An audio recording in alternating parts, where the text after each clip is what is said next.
Salut, bon alors aujourd'hui, j'espère que vous êtes ready. On a dit Yoonjin à Coachella parce qu'elles viennent de comeback. Donc le Séraphine vient de sortir le MV Hot hier. Je suis un tout petit peu en retard mais tout va bien. Elles ont sorti du coup Hot. J'ai vu qu'il y avait une version coréenne et j'ai vu qu'il y avait aussi une version anglaise. Donc aujourd'hui on va écouter les deux. Et je vais aussi faire une réaction à la chanson H qui est sortie il y a maintenant 5-6 jours que je n'ai pas encore eu le temps d'écouter. Eh bien, nous sommes partis. Avant de commencer cette vidéo, j'aimerais préciser une petite chose. J'ai fait une vidéo découverte le Séraphine il y a maintenant 2 mois, quelque chose comme ça. Et c'était vraiment la première fois que je m'intéressais au groupe Le Séraphine parce que bon, je les connaissais de nom, je connaissais les membres de vue comme ça, mais j'avais jamais vraiment écouté. Et j'avoue que depuis cette vidéo découverte, eh bien j'ai beaucoup écouté le Séraphine, j'ai beaucoup écouté les title tracks. Je suis pas allée écouter les B-sides, mais ça va venir. Mais j'ai beaucoup aimé les title tracks et en fait je vois qu'elles ont beaucoup de potentiel et donc je peux comprendre qu'elles aient une grosse fanbase. Franchement les chansons sont vraiment bien. J'avais déjà parlé de ce que je pensais de leur performance à Coachella dans la précédente vidéo, mais je refais un point rapide. Je ne pense pas que ce soit aussi terrible que ce que les gens aient voulu faire croire. Oui, la première semaine c'était pas terrible, mais en même temps c'était leur première grosse scène en dehors de la Corée, c'était vraiment la grosse scène de leur vie, tu vois, donc elles pouvaient être stressées, pouvaient avoir des problèmes de micro, elles ont des chorés qui sont pas faciles, qui demandent beaucoup de souffle, donc franchement moi je leur pardonne. Et la deuxième semaine c'est vrai qu'il y a eu du backtrack, mais je pense qu'elles étaient plus à l'aise et qu'elles se sont juste senties plus libérées d'un poids en fait, parce que c'était déjà leur deuxième fois. Quand t'as fait quelque chose une fois, la deuxième fois elle te paraît beaucoup plus simple. Donc il est vrai que leur première semaine à Coachella était pas terrible, mais je trouve qu'elles se sont vachement rattrapées sur la deuxième et franchement je trouve qu'elles avaient fait un taf de fou. Donc franchement félicitations à elles parce qu'elles ont quand même fait Coachella alors que ça faisait quoi, 1 an que le groupe existait. Donc franchement j'ai pas grand reproche à faire, elles se sont bien débrouillées. Et j'ai quand même beaucoup réécouté les chansons et j'aime beaucoup. Je suis pas fan au point d'aller les voir en concert si elles passent en France. Encore que genre au fond de la salle pour profiter et tout, pourquoi pas. No, God! No, God, please, no! No! No! No! Mais genre je suis pas fan au point d'acheter les albums, collectionner les photocards, tout ça, mais j'aime beaucoup ce qu'elles font et donc j'ai grave hâte de découvrir Hot avec vous. Donc cette fois-ci, après tout ce blabla, c'est parti. Et comme avant chaque vidéo réaction, bien évidemment, on se fait un petit point make-up. Je fais un liner noir avec un surliner jaune et des paillettes qui remontent et un coin interne jaune. Et j'ai mis tellement d'highlighter sur le bout de mon nez, je sais pas si ça se voit, je pense qu'on me voit de la lune. Que pensez-vous de ce look? Ça m'a pris littéralement 2 heures. Donc un petit commentaire gentil, ce serait super sympa de votre part. Parce que moi j'aime beaucoup, genre, c'est trop mignon je trouve. Et puis comme je vais retourner travailler dans un hôtel et que j'aurai pas le droit d'utiliser des couleurs, là je vous avoue que j'utilise grave beaucoup mes palettes. Ok, donc on est dans une forêt l'hiver. Ok. J'adore, le noir et blanc je trouve que ça a un charme incroyable. Et j'aimais bien que ça a changé presque en rythme avec les drops un peu. J'ai mis les sous-titres cette fois-ci. Je suis pas oubliée. J'attends toujours comme ça à la porte chez moi. L'outfit est trop beau. J'adore quand dans les MV, ceux qui éditent, ils décident de rajouter des bruits parce que là on aurait pu ne pas l'entendre du tout parce que le but c'est qu'on écoute la chanson. Maintenant il a décidé d'ajouter le bruit de verre et je trouve ça trop bien. Il y a un cœur dans une boîte, ok.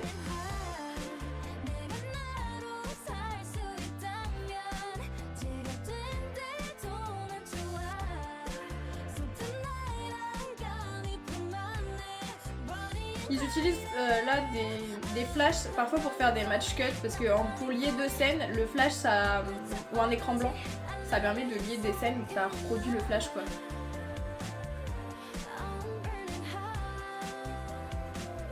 Elles font, d'accord. Le noir et blanc, je suis désolée, c'est trop beau le noir et blanc. Anché, je préfère sa voix maintenant que la dernière fois, j'avoue.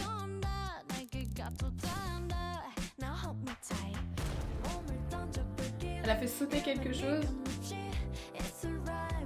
Ah ouais, les plans en noir et blanc, hein. Je bafouille mais...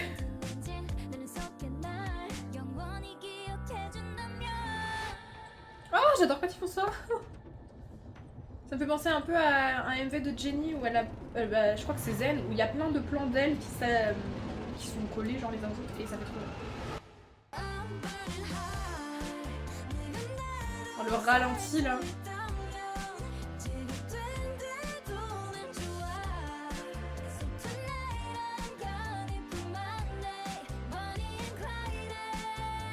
La Corée, elle tue. Oh, le pantalon avec les petites paillettes trucs là, je veux le même. Je veux le même. Alors, je sais pas si vous allez comprendre ce que je veux dire, mais je trouve que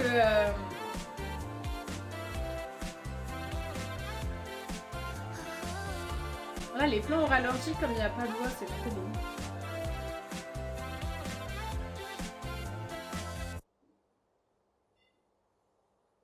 C'est trop beau. Et bah écoutez, comme on vient de regarder le MV en coréen, qui est quand même plutôt pas mal, on va se le regarder en anglais. Du coup, j'aurais pas besoin des sous-titres. Je suis désolée, je viens de remarquer que je me suis coupée et que vous avez jamais eu la fin de ma phrase. Ce que je voulais dire, c'est, je ne sais pas si vous avez la même opinion que moi, mais je trouve que le visuel de Kazuha, il est très naturel. Enfin, je sais pas comment expliquer. Ils mettent jamais un make-up trop prononcé.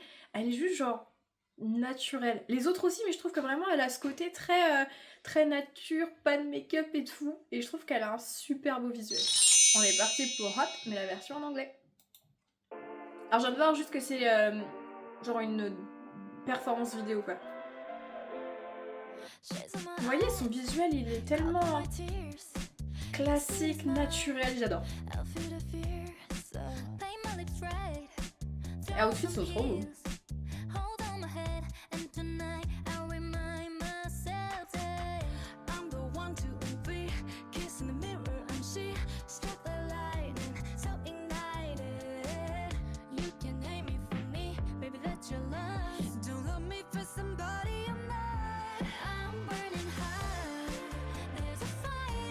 Alors je fais une parenthèse sur leur prononciation en anglais. Bon, Yoonjin elle parle anglais donc c'est pas le problème, mais pour les autres membres, leur accent anglais est vachement bien. Je veux dire, même s'il y a des chansons qui sont en anglais, des fois je me sens obligée de mettre les sous-titres pour être sûre de bien comprendre et tout, parce que j'entends pas bien, etc. Bon bref, c'est un autre débat. Mais parfois, il y a certains groupes qui font des versions de chansons en anglais, et j'ai vraiment besoin de lire les sous-titres pour comprendre ce qu'ils disent. Et là, je trouve qu'elles ont un super bon accent.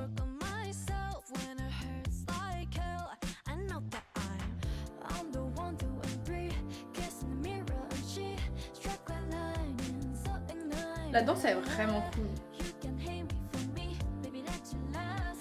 Je sais pas si vous vous rendez compte que Sakura, elle a une carrière incroyable. Je trouve que quand on parle de idols qui en ont chié dans leur carrière et tout, on parle pas assez de Sakura, qui était dans la J-pop, qui a fait partie des AKB48 et qui a été une membre qui a été beaucoup appréciée et qu'elle est allée faire le survival en Corée et qu'elle a fini dans le Seraphim. Enfin, elle a une super bête de carrière. Et puis même, elle a fait partie de IZ*ONE avant même le Seraphim. Enfin, elle a une bête de carrière et c'est marrant des fois quand je pense au fait qu'elle était déjà idol quand certains groupes de K-pop avaient pas débuté il y a déjà 5-6 ans quoi. Et je la trouve incroyable moi personnellement. Et j'ai été très triste de voir la petite vidéo, j'en ai parlé dans l'autre vidéo de Seraphim, mais j'ai été très triste de la voir pleurer quand elle était avec sa coach. J'ai vu une vidéo de Sakura et elle m'a fait vraiment de la peine. Elle est avec sa coach de chant et elle lui demande de chanter une partie de chanson. Sakura chante et elle lui dit mais non pas comme ça, t'as pas confiance en toi.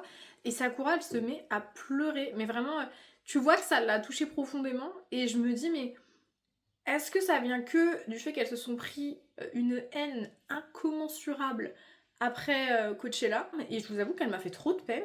Et je me suis posé deux questions. La première question c'est est-ce que ça vient de la haine qu'elles se sont prises après Coachella en mode elles ont eu affaire à beaucoup de critiques et du coup elle a perdu confiance en elle, je peux comprendre. Et la deuxième chose aussi c'est que là c'est une vidéo sortie de son contexte et c'est une vidéo en fait où il y a une caméra qui est présente dans la pièce. Parce que retire la caméra de la salle et je suis pas sûre, parce que pour avoir vu d'autres documentaires sur la K-pop, je ne suis pas sûre que la coach de chant soit aussi gentille avec Sakura, avec Yoonjin, avec qui vous voulez, qu'elle le laisse paraître là dans la vidéo. Il y a une caméra donc c'est forcément faussé parce que j'ai vu d'autres documentaires et franchement ils y vont pas de main morte avec les idols, elles en chient à longueur de temps.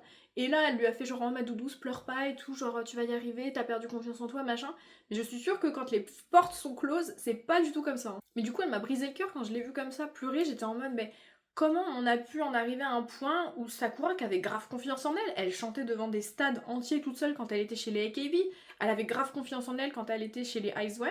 Comment on en est arrivé à ce que pour une note mal faite, elle se mette dans des états pareils, tu vois, et ça m'a fait vraiment trop de peine. Donc j'espère que ça va mieux de son côté et qu'elle se sent un peu mieux, parce que vraiment, elle m'avait fait trop de peine, je la voyais pleurer, j'étais en mode, et comment tu peux te lever le matin en sachant que t'as déversé ta haine sur quelqu'un et que tu l'as poussé à bout au point qu'elle ait plus confiance en elle dans son métier, genre, idol c'est son métier. Là je comprends pas, mais elle m'a fait grave de peine, donc j'espère en tout cas que vous allez lui envoyer beaucoup d'amour pour ses nouveaux comebacks, parce que je trouve que c'est quelqu'un d'extraordinaire. Sakura, elle a une carrière incroyable, quoi. Je veux dire, elle part du Japon, elle arrive en Corée, elle fait partie de 2 groupes qui cartonnent. Enfin, franchement, moi, personnellement, je lui tire mon chapeau parce que je la trouve incroyable. Alors, pour H, je me suis trompée. Je croyais qu'en fait, c'était un deuxième MV qui venait de l'album. Et en fait, la version que j'ai trouvée, c'est juste la photo de Chaewon qui est fixe avec la musique qui passe. Donc, je suis allée chercher une vidéo où, en fait, il y a les sous-titres et où il y a la traduction anglaise, donc que je puisse comprendre. Et du coup, on va regarder celle-ci parce que c'est pas très intéressant de juste me voir regarder une image fixe qui ne bouge pas, mais au moins j'aurai les paroles et je pourrai vous dire un peu ce que j'en pense de la chanson. Déjà les visuels que j'ai à l'écran, moi je les trouve trop beaux. Franchement, je trouve que c'est l'un des plus beaux visuels qui nous ait donné les Séraphines.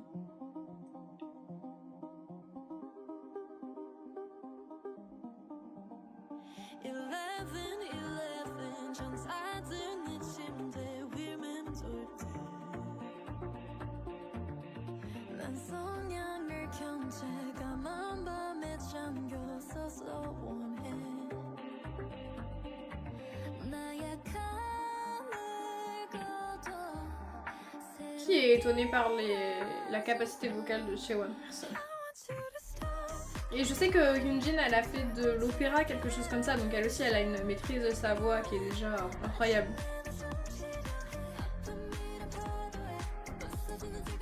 Et je reviens sur ce que j'ai dit dans la dernière vidéo que j'ai fait sur le Séraphine, où je disais que Eunchae, je ne supportais pas sa voix qui était trop nasale, mais c'était vraiment dans la chanson Crazy.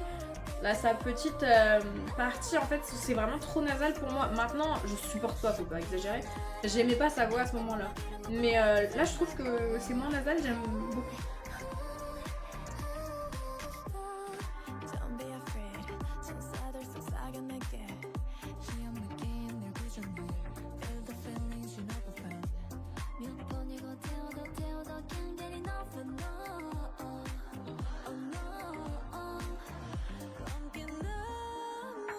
Je sais pas où j'en suis là dans la chanson, j'en suis à la moitié, je trouve que Sakura a pas eu beaucoup de temps, par contre.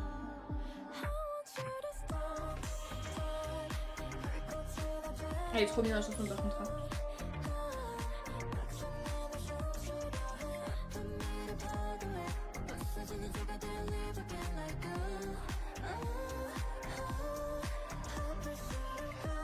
Vous allez pas me dire qu'elle a eu qu'une ligne toute la chanson quand même. J'ai pas fait gaffe, elle a eu des lignes avant quand même. En fait, j'ai pensé quand j'ai vu que c'était elle qui chantait. Ah non.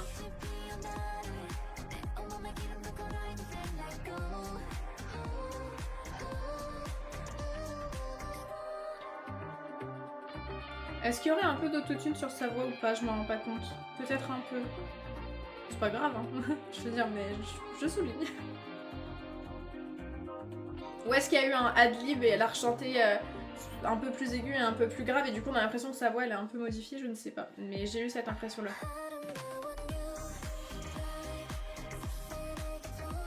Par contre les paroles elles sont trop belles et la chanson est vraiment bien.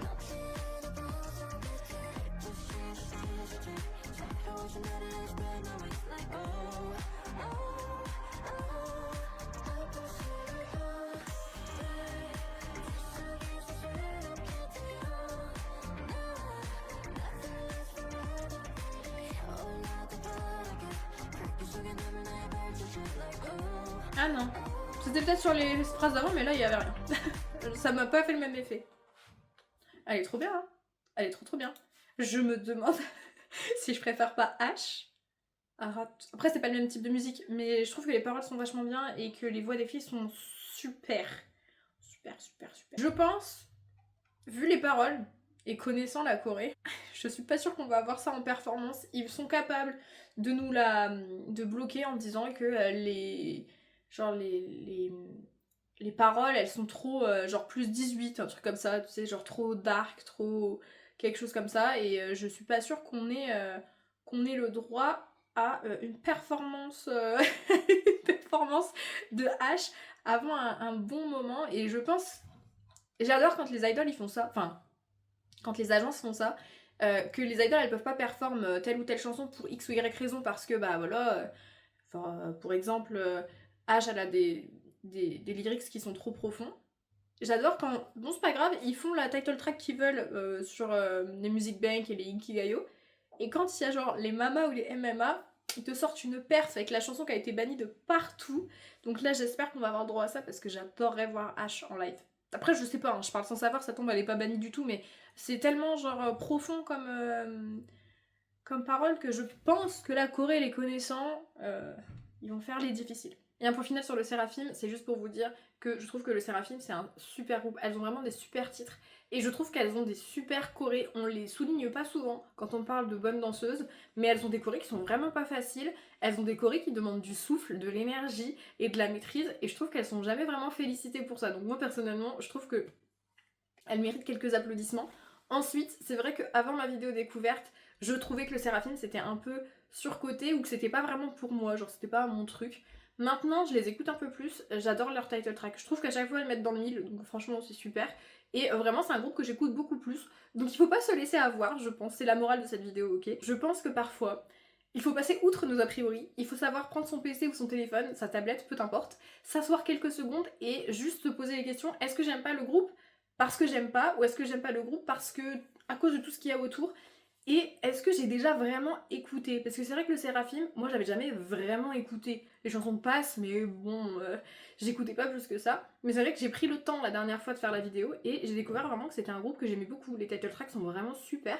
Donc franchement, j'étais une vieille débile aigrie, j'ai changé. Maintenant je suis quelqu'un de nouveau en 2025 et j'aime beaucoup le Seraphim. Donc voilà, c'est tout pour cette vidéo, j'espère que ça vous a plu, que vous avez passé encore une fois un bon moment avec moi. Je vous remets la petite playlist K-pop ici si par hasard vous voulez aller découvrir d'autres vidéos sur la chaîne. Et en attendant, moi je vous fais plein de gros bisous et je vous dis à la prochaine. Salut!